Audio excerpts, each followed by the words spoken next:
حدیث سے ثابت ہے کہ حضور صلی اللہ تعالی وسلم جس زمانے میں جو احکام ہوتے تھے اس کی ترغیب دیا کرتے تھے. اس سنت کو ادا کرنے کے لیے رمضان کی ترغیب دے رہا ہوں کہ حضور فرماتے ہیں صلی اللہ تعالی وسلم، اس حدیث کو حکیم الامت مجدد الملت نے نقل فرمایا ہے کہ قیامت کے دن جب لوگوں کا حساب ہو رہا ہوگا، لوگ پریشان ہوں گے، تو عرش کے نیچے دسترخوان بچھا ہوگا. کچھ لوگ بریانی اور عمدہ کھانے اڑا رہے ہیں. قیامت کے دن جب سب کا پسینہ پیر اور پسینے میں غرق، سورج سے کھوپڑی کھول رہی ہے اور لوگ دیکھ رہے ہیں عرش کے نیچے دسترخوان بچھا، کچھ لوگ کھانا کھا رہے ہیں.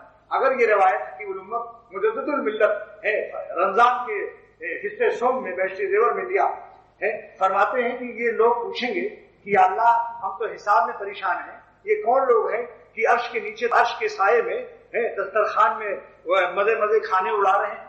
اللہ تعالیٰ کی طرف سے ان کو جواب دیا جائے گا، یہ وہ لوگ ہیں جو رمضان شریف میں روزے رکھتے تھے. یہ وہ لوگ ہیں جو رمضان شریف میں روزے رکھتے تھے. تو دوستو یہ رمضان کا روزہ ہمت سے رکھ لیجئے تو انشاءاللہ تعالیٰ قیامت کے دن عرش کے نیچے دسترخوان بریانی اڑائیے. اور رمضان کے دو ثواب تو ایسے ہیں، ایک تو افطار کے وقت کتنی خوشی ہوتی ہے. جو لوگ روزہ نہیں رکھتے ان کے چہرے کو دیکھیے افطار کے وقت میں خوشی کا رونق نہیں ہوگی، منحوسیت ہوگی. چاہے وہ بیٹھ جائے کھانے کے لیے لیکن وہ رونق نہیں ہوگی.